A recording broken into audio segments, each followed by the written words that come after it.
Selamat pagi dan salam sejahtera bagi kita semua. Mohon izin memperkenalkan diri.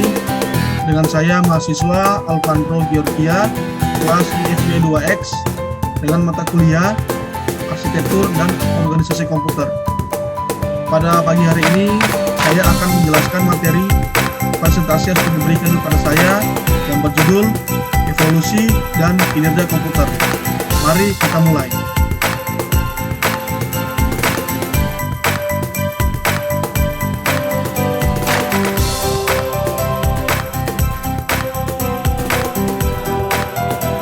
Lanjut.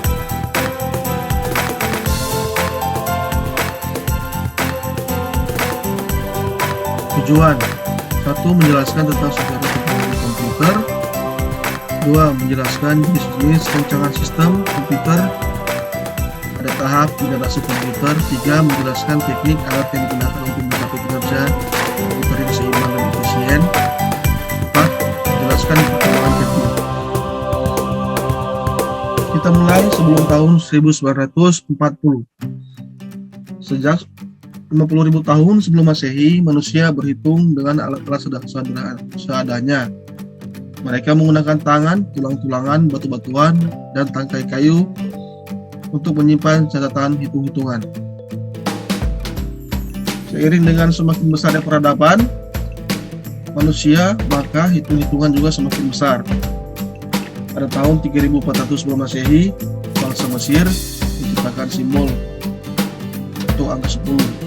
Sebelumnya, hitung-hitungan manusia terbatas, belum mencapai puluhan. Lambat laun, hitung-hitungan tak bisa lagi mengandalkan jari dan benda-benda mati. Pada tahun 2600 sebelum Masehi, bangsa Cina menciptakan abakus yang kita kenal dengan Suipoa atau Songpoa. Di Cina pula mulai dikenal dengan angka desimal. Kemudian memasuki tahun 625 Masehi, ahli matematika dari Persia yang bernama Al-Khwarizmi mengembangkan algoritma atau sistem berhitung. Lalu di abad 15, tepatnya tahun 1942, Leonardo da Vinci merancang alat penambah dengan roda. 2 abad setelahnya, yakni pada tahun 1613, istilah komputer pertama kali muncul dengan digunakan untuk menggambarkan orang yang bekerja sebagai juru hitung. Istilah komputer diambil dari bahasa Latin, yaitu compute atau computere, yang berarti peralatan untuk menjumlahkan atau menghitung.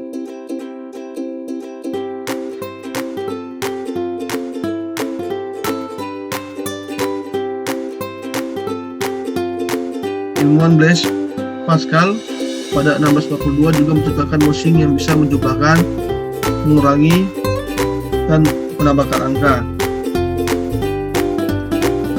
Pada tahun 1671, Gottfried Leibniz mengembangkan alat hitung yang dikenal dengan Leibniz wheel, yang juga bisa mengendalikan, membagi, dan mengakarkan bilangan. Baru di abad 19, tepatnya pada tahun 1804, ada alat hitung dengan menyimpan memori dan pemrograman. Alat itu diciptakan oleh Francis Jacquard berupa mesin pintar yang diprogram oleh kartu-kartu berlubang. Lahirnya komputer modern. Cikal bakal komputer modern tak sekedar dengan adanya alat hitung dan media penyimpanan, namun juga adanya pemrosesan dan output untuk menunjukkan hasil.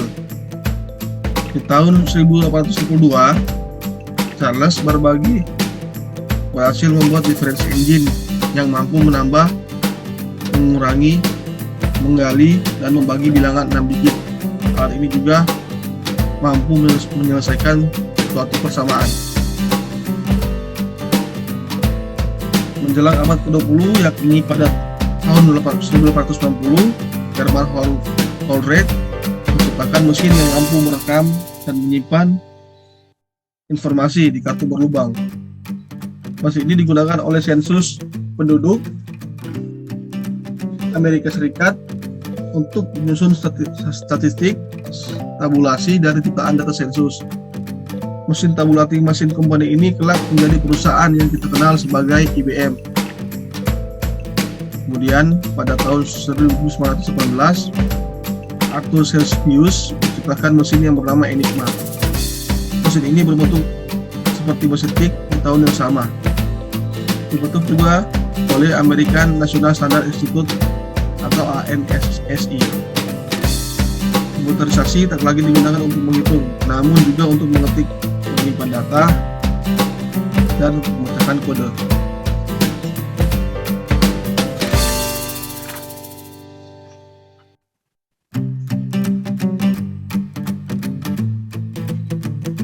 Pada tahun 1936, ilmuwan Alan Turing mengembangkan yang dinamakan dengan Turing Machine.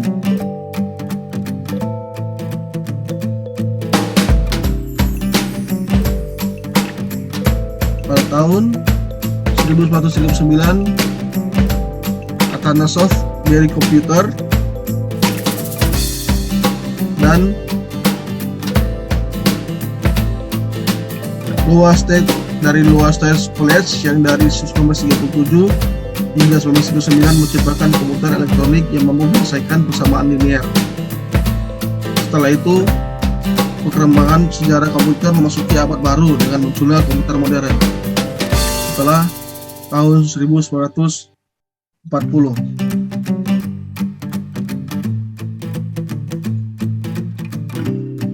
Pada tahun 1947 ditemukan transistor, yaitu pengganti tabung vakum lebih kecil, lebih ringan, disipasi daya lebih rendah.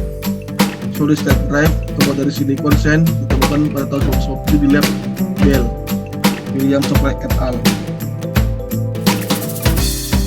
Perkembangan komputer sesudah tahun 1940. Perkembangan komputer setelah tahun 1940 dibagi lagi menjadi 5 generasi,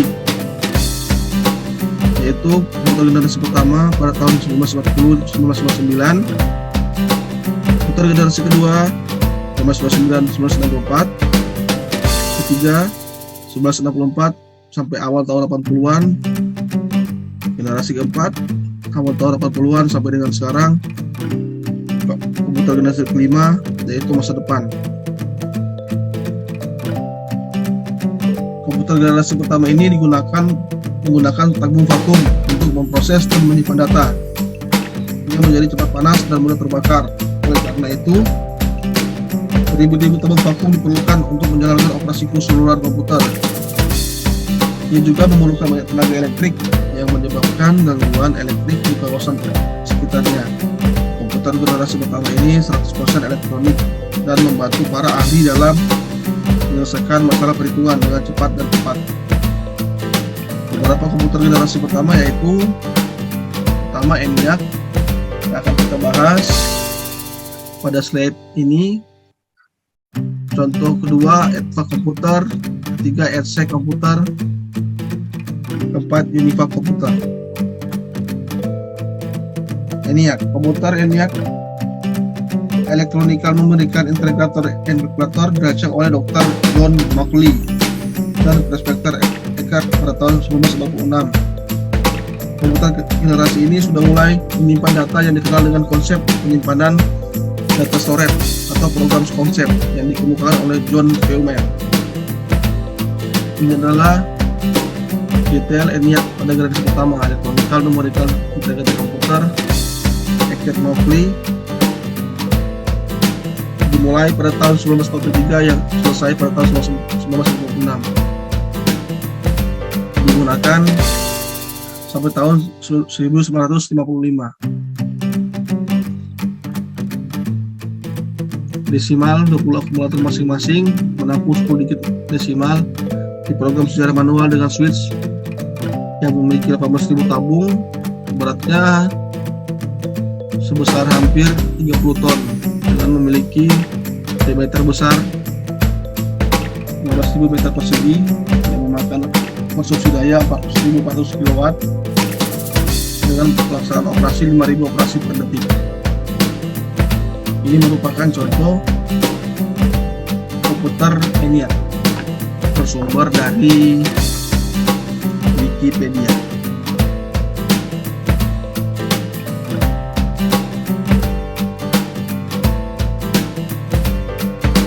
Ini merupakan spek detail dari komputer generasi 1964 EDVEC.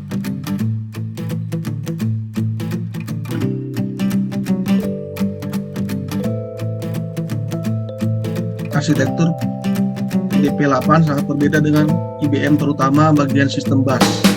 Pada sistem ini menggunakan omnibus system. Sistem ini terdiri dari 96 buah lintasan sinyal yang terpisah yang digunakan untuk membawa sinyal kontrol, alamat maupun data.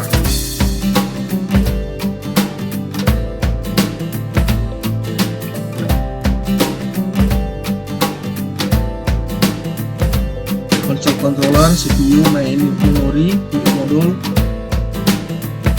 semua saling berkesinambungan memproses data melalui omnibus.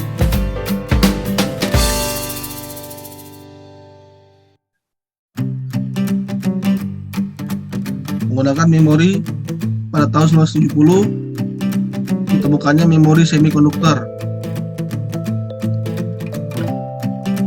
oleh Fairchild menyimpan 256 bit, non-destructive rate, much faster than core, kapasitas meningkat ganda setiap tahunnya.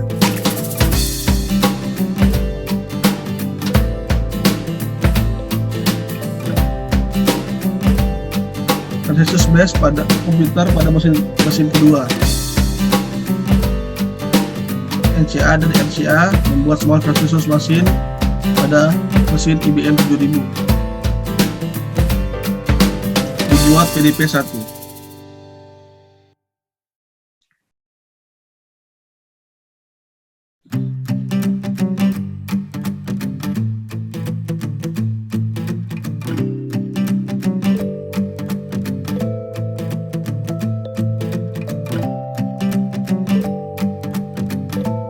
Ini merupakan contoh komputer pada generasi ketiga, yaitu IBM 3600. Walaupun transistor dalam banyak hal mengungguli tape vakum, namun transistor menghasilkan panas yang cukup besar yang dapat berpotensi merusak bagian-bagian internal komputer. Batu kuarsa atau quartz rock menghilangkan masalah ini. Jack Kilby, ilmuwan insinyur Texas Instruments, mengembangkan sirkuit IC atau Integrated Circuit di tahun 1958. IC mengkombinasikan 3 komponen elektronik dalam sebuah piringan silikon kecil yang terbuat dari pasir kuarsa. Para ilmuwan kemudian berhasil memasukkan lebih banyak komponen ke dalam suatu chip tunggal yang disebut dengan semikonduktor. Hasilnya, komputer menjadi semakin kecil karena komponen-komponen dapat dipadatkan dalam chip. Kemajuan komputer generasi ketiga ini lainnya adalah penggunaan sistem operasi operating system yang memungkinkan mesin untuk menjalankan berbagai program yang berbeda secara serentak dengan sebuah program utama yang memonitor dan mengkoordinasikan memori komputer. Komputer generasi keempat,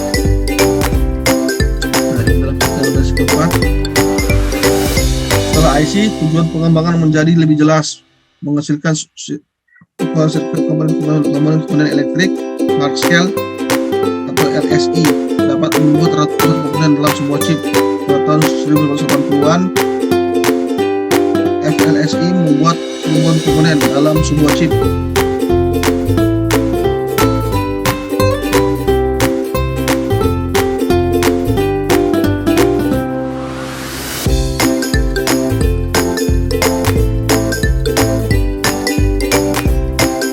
Pada tahun 1990-an, Very Large Scale Integration (VLSI) membuat ribuan komponen dalam sebuah chip tunggal. Ultra Large Scale Integration (ULSI) meningkatkan jumlah tersebut menjadi jutaan pembukaan untuk memasang sedemikian banyak komponen dalam satu keping yang berkurang setengah keping logam, mendorong turunnya harga dan ukuran komputer. Hal ini tersebut meningkatkan daya kerja, efisiensi, dan keterandalan komputer. Chip Intel pada tahun 1971 membuat kemajuan pada IC dengan meletakkan seluruh komponen dari komputer serta processing unit, memori, dan kendali input-output dalam sebuah chip yang sangat kecil. Sebelumnya, IC dibuat untuk mengerjakan suatu tugas tertentu dan spesifik. Sekarang, sebuah mikroprosesor dapat diproduksi dan kemudian diprogram untuk memenuhi seluruh kebutuhan yang diinginkan. Pertama, kemudian setiap perangkat rumah tangga seperti microwave, oven, televisi, dan mobil dengan electronic fuel injection dilengkapi dengan mikroprosesor. Perkembangan yang demikian memungkinkan orang-orang biasa untuk menggunakan komputer biasa. Mereka tidak lagi menjadi dominasi perusahaan-perusahaan besar atau pemerintah.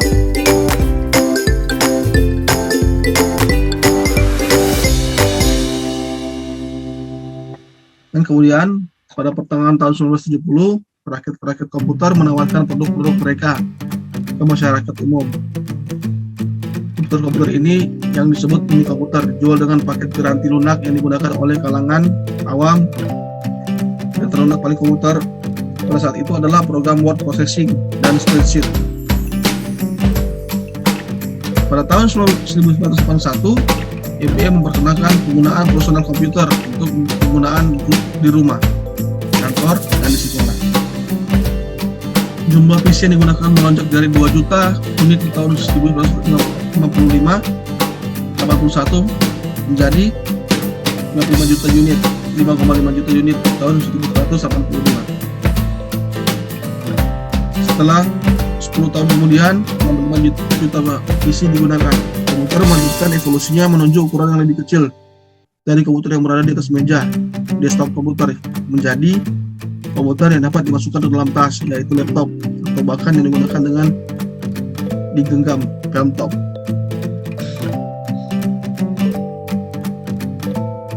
IBM PC bersaing dengan IBM Macintosh dalam perebutan pasar komputer tersebut. IBM Macintosh menjadi terkenal karena mempopulerkan sistem grafis pada komputer. Sementara saingannya masih menggunakan komputer berbasis teks. Macintosh juga mempopulerkan penggunaan ganti mouse. Nah, sekarang kita mengenal perjalanan IBM kompatibel dengan pemakaian CPU IBM PC 486, PT2, PT3, PT4, yakni serial generasi dari CPU buatan Intel. Kita kenal juga dengan AMD, yaitu AMD K6, Athlon, dan sebagainya. Ini semuanya masuk dalam golongan komputer generasi keempat, seiring dengan menjamurnya penggunaan komputer di tempat kerja. Cara-cara baru menggali potensial terus dikembangkan, seiring dengan bertambah kuatnya suatu komputer kecil. Komputer tersebut dapat dihubungkan secara bersamaan dalam suatu jaringan untuk saling berbagi memori, peranti lunak, informasi, dan juga untuk dapat saling berkomunikasi satu sama lain. Komputer jaringan memberikan komputer tunggal untuk membentuk bersama elektronik untuk menyelesaikan suatu tugas proses. Dengan menggunakan perkabalan langsung yang disebut local area network LAN atau kabel telepon, jaringan ini dapat berkembang menjadi sangat besar. Komputer generasi kelima atau komputer masa depan. Banyak kemajuan di bidang desain komputer dan teknologi semakin memungkinkan pembuatan komputer generasi kelima. Dua kemajuan rekayasa yang pertama adalah kemampuan pemrosesan paralel yang akan menggantikan model Neumann.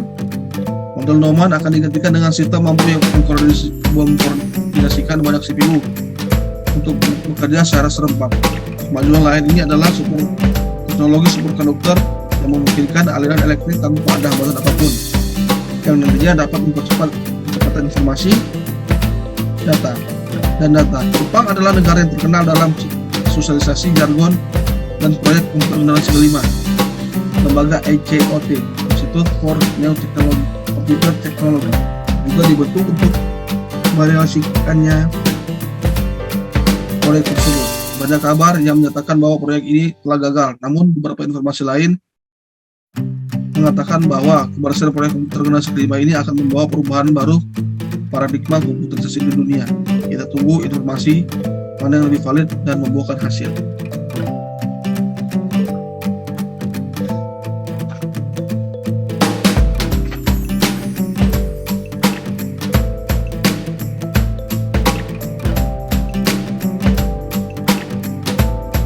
Ini adalah grafik Moore's Law, the number of transistor on microchip double setiap 2 tahun sekali. Setiap 2 tahun jumlah transistor bertambah 2 kali lipat. Ini adalah grafiknya dari tahun 1970. Grafik itu cukup stabil menaik ke atas. Dari jumlah transistor 1000 transistor pada tahun 1970 sampai 50 miliar transistor di tahun 2020.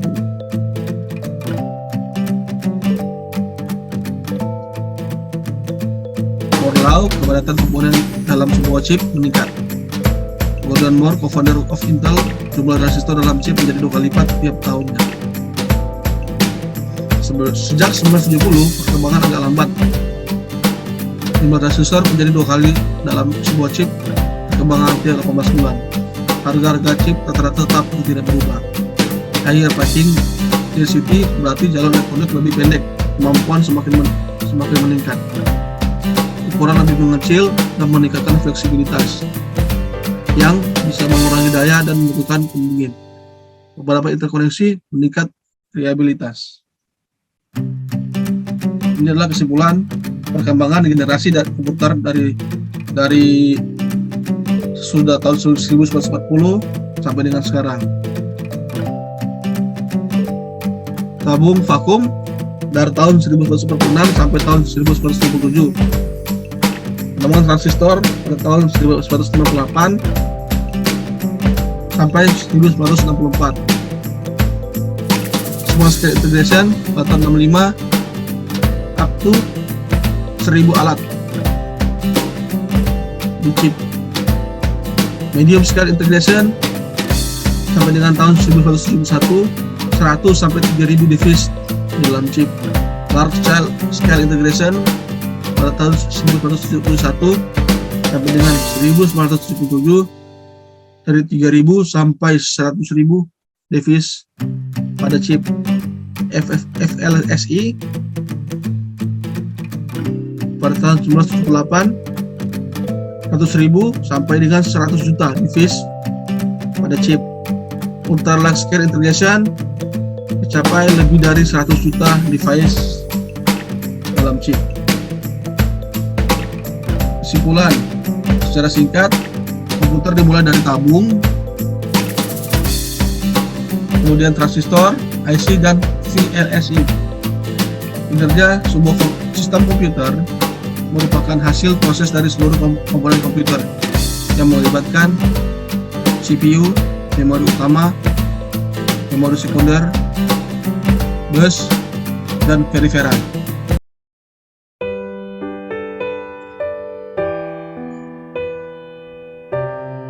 Demikian video presentasi materi yang bisa saya sampaikan pada kesempatan ini. Mohon maaf sebesar-besarnya apabila ada penyampaian maupun tindakan yang kurang berkenan. Dengan ini, presentasi hari ini saya tutup. Terima kasih atas kesempatannya. Salam sejahtera untuk kita semua. Salam sehat selalu.